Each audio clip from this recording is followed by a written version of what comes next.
প্রিয় দর্শক, বৈশাখের প্রথম দিনে পয়লা বৈশাখে আমি আমার একটি ভিডিওতে আমার প্রবাসী দুই ব্যক্তির কথা বলেছি। একজন আমাদের ফাজেলপুর ইউনিয়নের, আরেকজন পশ্চিম চনুয়া ইউনিয়নের।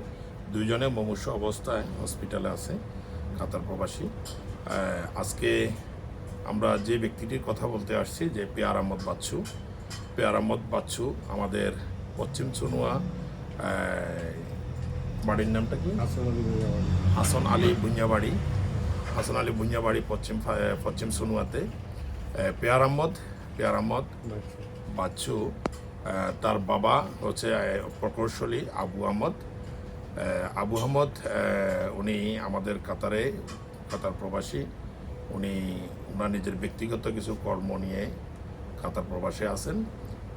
ওনার ছেলে পেয়ার আহমদ বাচ্চুর বয়স 28 বছর। গত 8 বছর আগে বাবার হাত ধরে এই প্রবাসে কাতারে পাড়ি জমিয়েছে। পেয়ার আহমদ বাচ্চুর স্বপ্ন ছিল ভবিষ্যতে স্ট্রাগল করে ভবিষ্যৎ গড়ার লক্ষ্য উদ্দেশ্যে কাতারে এসেছিলেন। কাতারে আসার পরে পেয়ার আহমদ বাচ্চু সে ড্রাইভিং লাইসেন্স সংগ্রহ করে এবং গাড়ি চালানো নিয়ে ফুড ডেলিভারি অথবা বিভিন্ন ডেলিভারির কাজে সে কর্মরত অবস্থায় গত 8 মাস আগে সে রোড অ্যাক্সিডেন্ট করে যার সেন্সলেস হয়ে সে দীর্ঘ আজকে 8 মাস সে হসপিটালে মৃত্যুশয্যায় সিসিওতে আছে।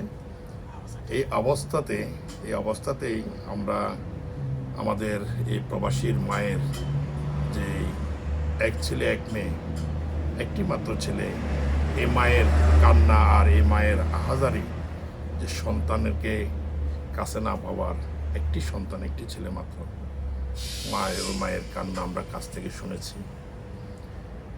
পেয়ার আহমদ বাচ্চু আজ মৃত্যুশয্যায়, হসপিটালে বেডে শয্যায়িত। আমরা তার ডাক্তারের সাথে পরামর্শ কথাবার্তা বলেছি। বাংলাদেশে যদি নিতে হয়, এখন তার বর্তমানে এখান থেকে ডাক্তার টিম নিয়ে ট্রেন টিকিট নিয়ে প্রায় 25 থেকে 26 হাজার রিয়াল, 7-8 লক্ষ টাকা বাংলা খরচ হবে। এবং বাংলাদেশে তার যে হসপিটালে ভর্তি করতে হবে, ভর্তি করার পরপর সাথে সাথে তাকে 5-6 লাখ টাকা এবং প্রত্যেক দিন তার একটা খরচ আমরা কথা বলে দেখেছি 1,50,000 টাকার মতো একদিনের সেই চার্জ আসতে পারে। এই অবস্থাতে তাকে বাংলাদেশে নিয়ে যাওয়া সম্ভব না। মায়ের হাহাকার আর মায়ের কান্না আমরা সহ্য করতে পারছি না। এই হলো প্রবাস জীবন। এই প্রবাসের জীবন যে কত নিষ্ঠুর, কত বেদনাময়। আমরা আজ সমাজের ধনবান, বিত্তবান এবং আমাদের নিজের অর্থের উপার্জনের পিছিয়ে আমরা দৌড়াচ্ছি। আসলে যে একজন প্রবাসী, যেই আমার পার্শ্ববর্তী ইউনিয়ন পশ্চিম সনুয়ার এই ছেলেটি পেয়ার আহমদ বাচ্চু, এই ছেলেটি যে আজকে আহত অবস্থা, যে মুমূর্ষু অবস্থা, যে মৃত্যুশয্যা, যে বেডে শোয়াইতে আছে, আমরা সনুয়াবাসী অথবা ফাজেলপুরবাসী আমরা কয়জন তার এই ছেলেটির খবর রেখেছি, এটার প্রশ্ন আপনাদের কাছে রইল।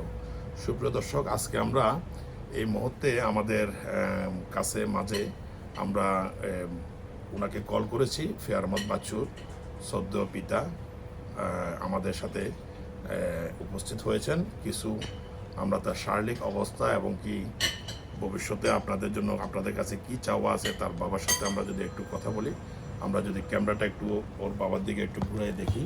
সালামু আলাইকুম রহমতুল্লাহ। ওয়ালাইকুম আসসালাম রহমতুল্লাহ। একটু লাউড ভয়েসে বলতে হবে। আপনি তো পেয়ার আহমদ বাচ্চু বাবা? জি জি। আপনার নাম আবু আহমেদ, প্রকৌশলী আবু আহমেদ। আপনি দীর্ঘ এখানে আজকে 13 বছর আপনার কাতার প্রবাস জীবন। আপনি আপনার ছেলেকে এখানে প্রবাসী নিয়েছেন, আপনার তো একটি মাত্র সন্তান। আমরা শুনেছি আপনার ওয়াইফ এবং কি পেয়ার আহমদ বাচ্চুর মায়ের কান্না, একটা সন্তান মাত্র। আমরা আপনার কাছে জানতে চাইবো পেয়ার আহমদ বাচ্চুর এখন শারীরিক অবস্থাটা যদি একটু আমাদের দর্শকদের মাঝে যদি একটু বলেন, আমরা জানতে চাইবো। এবং কি তার আপনাদের এবং ভবিষ্যতে তার আপনাদের কি খেয়াল, মানে কি আপনাদের উদ্দেশ্য আছে, যে তাকে কি করা যায় যদি বলেন। আমি যেভাবে ডাক্তারের সাথে যোগাযোগ করলাম, একটু লাউড ভয়েস বলতে হবে। আমি ডাক্তারের সাথে যোগাযোগ করেছি এবং একটা টিম নিয়ে প্রত্যেকটা ডাক্তারের সাথে, প্রত্যেকটা সেকশনের আলাদা আলাদা ডাক্তার, সবার সাথে আলাপ করলাম। আলাপ করার পরে বলতেছে যে একমাত্র আল্লাহ পাকের কাছে দোয়া ছাড়া সবাইকে বলেন, দেশবাসী সবাইকে বলেন তার জন্য দোয়া করতে। ছাড়া আর কোনো রাস্তা নেই। সবাই যদি দেশবাসী সবাই যদি আমার ছেলের জন্য একটু দোয়া করেন, আমার এটাই সাহবাদের প্রত্যেকটা দেশি বিদেশি সবার কাছে। আমার একটি মাত্র ছেলে আর একটি মেয়ে। এই ছেলেটাকে আমি নিয়ে আসলাম অনেক আশা ভরসা করি।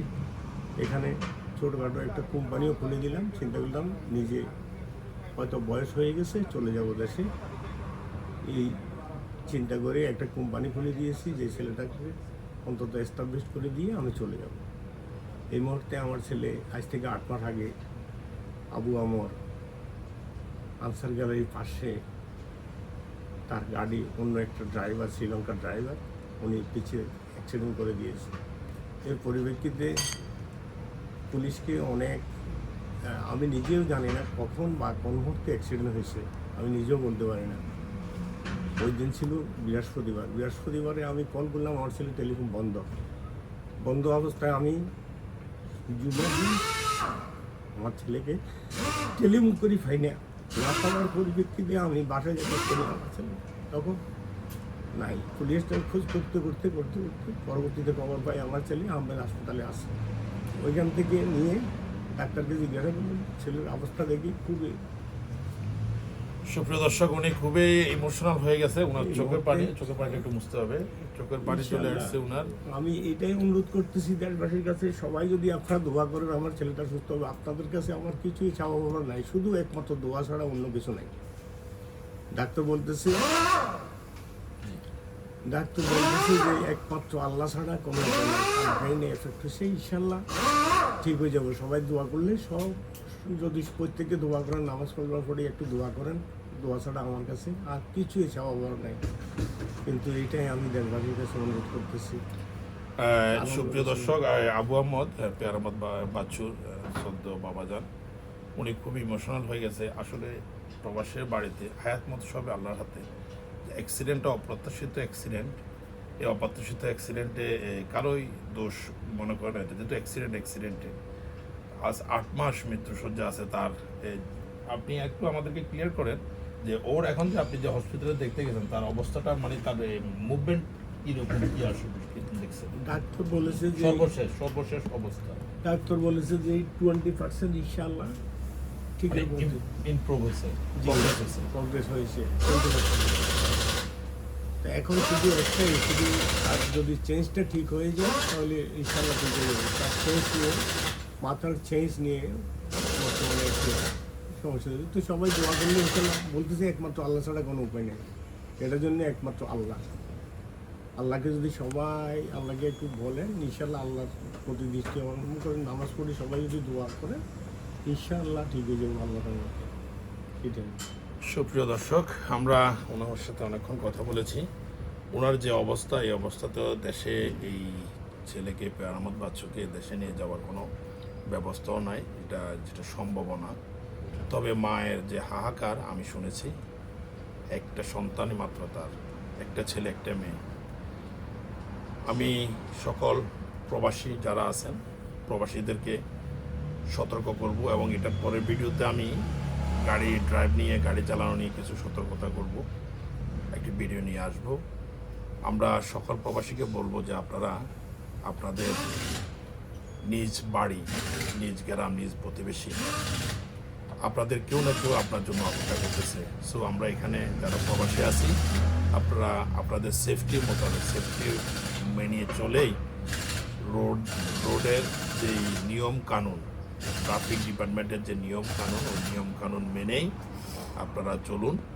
এবং কি আপনার একটা অপ্রত্যাশিত যেন আপনার কোনো অ্যাক্সিডেন্ট, মৃত্যু আমরা কখনো কামনা করি না। এই যে পেয়ার আহমদ বাচ্চু, আমাদের এই চ্যানেল মানবতার কল্যাণের চ্যানেল, এই চ্যানেলের পক্ষ থেকে আপনাদের কাছে কোনো কিচ্ছু চাওয়া পাওয়া নাই, শুধু একজন প্রবাসী, সে আজকে 8 মাস মৃত্যুসজ্জা আছে, তার জন্য শুধু একটু আমরা দোয়া প্রার্থী। সুপ্রিয় দর্শক, এই পেয়ার আহমদ বাচ্চুর জন্য আমাদের চ্যানেলের পক্ষ থেকে আমরা দোয়া করি, সে যেন সুস্থ হয়ে আমাদের মাঝে ফিরে আসে, সে যেন তার মায়ের কোলে যেন ফিরে যায়। একজন প্রবাসীর জন্য আপনাদের কাছে এটাই শুধু চাওয়া। আর সুনুয়াবাসীর জন্য আপনাদের কাছে চাওয়া, আপনাদের ইউনিয়নের সন্তান, আপনাদের এলাকারই সন্তান, একজন রেমিটেন্স যোদ্ধা। এই রেমিটেন্স যোদ্ধা আজকে 8 বছর, সেই অনেকটা প্রগ্রেস হয়েছে, কিন্তু আসলেই আল্লাহর হুকুম, সে আজকে মৃত্যুর শয্যায়। আমরা আপনাদের কাছে হাত জোড় করে আমরা রিকোয়েস্ট করতেছি এই ছেলের জন্য আপনারা একটু দোয়া করবেন। আল্লাহর কাছে আল্লাহ চাইলে সব কিছু সম্ভব। আল্লাহ চাইলে তাকে সুস্থ করে নিতে পারে। যেখানে ডাক্তার হতাশ, ডাক্তার কোনো আশ্বাস দেয় নাই যে এটা আল্লাহ ছাড়া একমাত্র আর কোনো রাস্তা আমাদের নাই। আমাদের সম্পূর্ণ চেষ্টা আমরা করে যাচ্ছি, একমাত্র আল্লাহ ছাড়া আর কোনো রাস্তা নেই। শুধু আল্লাহকে ডাকেন, আল্লাহকে বলেন। সুপ্রিয় দর্শক, পেয়ার আহমদ বাচ্চার জন্য দোয়া চাই। আজকের মতো আপনাদের কাছ থেকে আমি এখানে বিদায় নিচ্ছি, এবং কি আমাদের যে পেয়ার আহমদ বাচ্চু যে যিনি বাবা, উনি খুবই ইমোশনাল হয়ে গেছে। ওনার জন্য আপনারা একটু দোয়া করবেন। উনি যেহেতু ওনারও একটা বয়স হয়ে গেছে, ওনার যে চা পাওয়া ছিল যে উনি এখানে ছেলেটাকে একটু এস্টাবলিশ করে সেই রিটায়ার্ড করবে অথবা প্রবাস জীবন সমাপ্তি করবে, আসলে সেই তার যে মনের আশা আকাঙ্ক্ষা সবই চূর্ণ বিচ্ছিন্ন হয়ে গেছে। আপনাদের কাছে আমরা আবারও দোয়া চেয়ে আজকের মতো এখানে বিদায় নিচ্ছি। অন্য আরেকদিন আরেকটা ভিডিও নিয়ে আবারও আপনাদের মাঝে উপস্থিত হব। সে পর্যন্ত ভালো থাকুন, সুস্থ থাকুন। সকল প্রবাসীর পরিবার সুস্থ থাকুক, সকল প্রবাসী ভালো থাকুক, সুস্থ থাকুক। আসসালামু আলাইকুম ওয়া রাহমাতুল্লাহি ওয়া বারাকাতুহু।